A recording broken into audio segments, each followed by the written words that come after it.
Hello friends, welcome to Kalakkal kitchen. இன்றைக்கி பார்த்திங்கன்னா sweet appam எப்படி பண்ணுறதுன்னு பார்க்கலாம். அதுக்கு நான் வெள்ளை பாகு இருக்குல்ல, வெள்ளத்தை ஒரு 1/4 கிளாஸ் தண்ணி ஊற்றி பாகு எடுத்து வச்சுருக்கேன். இதை ஃபில்ட்ரு பண்ணிவிட்டு மாவோடு மிக்ஸ் பண்ணிட்டேன். எப்போவுமே ஆப்பத்துக்கு மாவு அரைக்கணுன்றது தேவையில்லை. வீட்டில் தோசை மாவு இருந்தாலே போதும். அது புளிச்சு போயிட்டு ஒரு 3rd டே அந்த மாதிரி 3வது நாள் ஆன மாவுனா ரொம்ப வாசமாகவும் இருக்கும், ருசியாகவும் இருக்கும். அதில் நான் வெள்ளைப்பாகு மிக்ஸ் பண்ணி எடுத்து வச்சுருக்கேன். வாங்க இப்போ ஆப்பம் எப்படி பண்ணலான்னு பார்க்கலாம். இப்போ ஆப்பச்சட்டியில் கொஞ்சமாக நெய் ஊற்றுனதுக்கப்புறமா நம்ம இப்போது ஆப்பம் சுட ரெடி ஆகிடலாம்.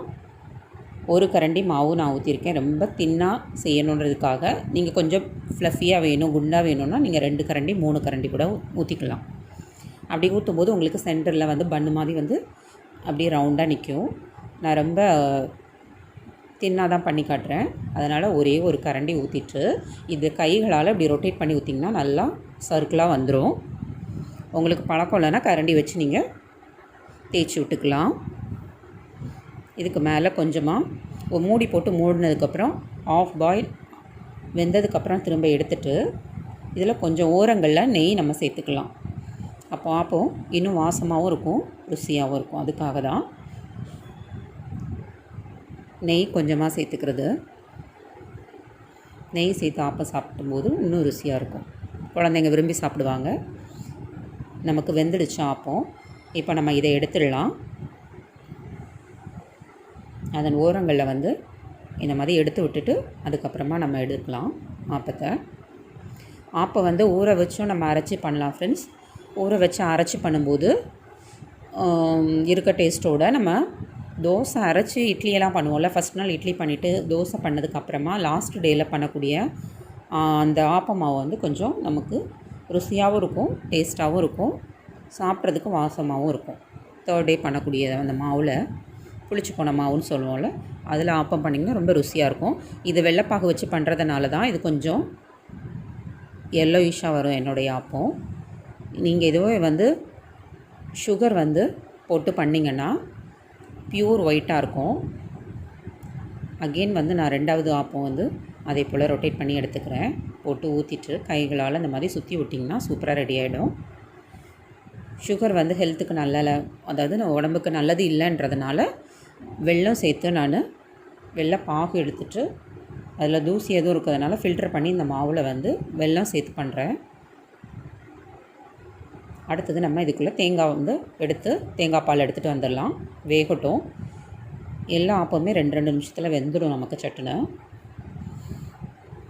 பாருங்கள், வெள்ளைப்பாகுன்றதுனால தான் எஜ்ஜிலெல்லாம் நல்லா இந்த மாதிரி ப்ரௌனிஷாக மொறுமொன்னு வரும். சென்டரில் நல்லா சைடில் கிறிஸ்பியாகவும் சென்டரில் வந்து நல்லா சாஃப்டாகவும் வரும் இந்த ஆப்பம். இதே நீங்கள் சுகர் போட்டு பண்ணிங்கன்னா பியூர் ஒயிட்டாக இருக்கும். மற்றபடி டேஸ்ட் வந்து வெள்ளைப்பாகு போட்டு ஆப்பம் செஞ்சு கொடுத்திங்கன்னா ரொம்ப சூப்பராக இருக்கும், ருசியாகவும் இருக்கும். நம்ம இப்படி கைகளாகவே எடுத்துடலாம். அப்போ சூப்பராக நமக்கு ரெடி ஆகிடுச்சு. நான் இன்னும் ஒன்று ஊற்றி காட்டுறேன்.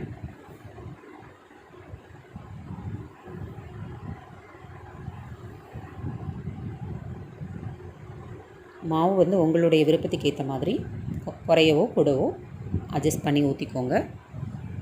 இது ஈஸியாக ஜீரணமாகக்கூடியது. குழந்தைங்களுக்கு, பெரியவங்களுக்கு எல்லாருமே விருப்பமானது தான் இந்த ஆப்பம். நம்ம ஈஸியாக செஞ்சு கொடுத்துடலாம். ஊற வச்சு அரைக்கணுன்றது அவசியம் இல்லை. நான் கொஞ்சம் டைம் எடுக்குமே ஆப்பம் பண்ணுறது அப்படின்லாம் இல்லை.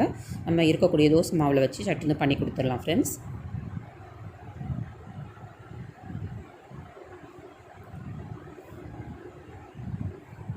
பாருங்கள், அழகாக வெந்துடுச்சு. தின்னாக ஊற்றினோடனே ஓரங்களில் உங்களுக்கு விருப்பம் இருந்தால் நெய் போட்டுக்கோங்க. நெய் வேண்டான்னா நீங்கள் அப்படியே எடுத்து சாப்பிட்லாம். நெய் ஊற்றும்போது இன்னும் கொஞ்சம் சாப்பிட்றதுக்கு ருசியாகவும் நல்லா மணமாகவும் இருக்கும். அதுக்காக தான் நம்ம கீ சேர்க்குறது.